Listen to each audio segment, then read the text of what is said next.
गांव बड़वानी में एक निर्धन किसान रामलाल अपनी दो बेटियों के साथ रहता था। उसकी बड़ी बेटी राधा सुंदर, बुद्धिमान और संस्कारी थी। रामलाल ने बड़ी मेहनत से राधा को पढ़ाया लिखाया ताकि वह अपने पैरों पर खड़ी हो सके। राधा अब गांव के स्कूल में अध्यापिका बन गई थी और अपने परिवार का सहारा बनी हुई थी। एक दिन रामलाल को एक रिश्तेदार ने बताया कि पास के गांव में एक अच्छा लड़का है, सुरेश।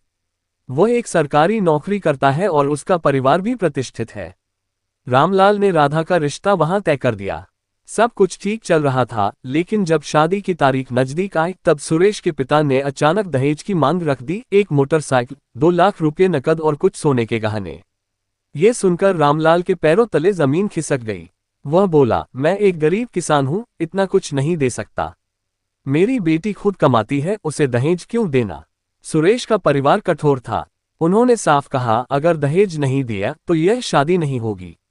राधा को जब ये बात पता चली तो वह टूट सी गई, लेकिन उसने हिम्मत नहीं हारी।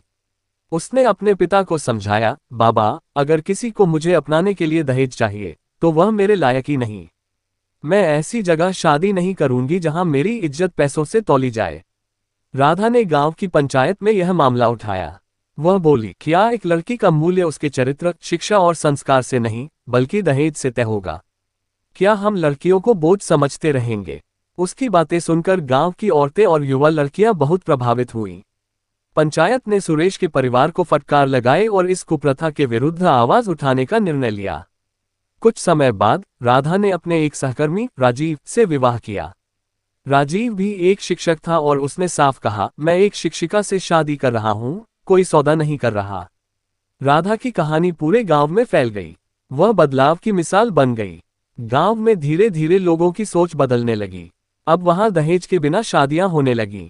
सीख, दहेज एक सामाजिक बुराई है जो न केवल लड़की के परिवार पर आर्थिक बोझ डालती है बल्कि एक स्वस्थ रिश्ते की नींव को भी हिला देती है। इस कुप्रथा को खत्म करने के लिए राधा जैसी साहसी बेटियों की जरूरत है जो अन्याय के सामने डटकर खड़ी हो। बेटी को बोझ नहीं, सम्मान समझो। दहेज नहीं, समानता दो।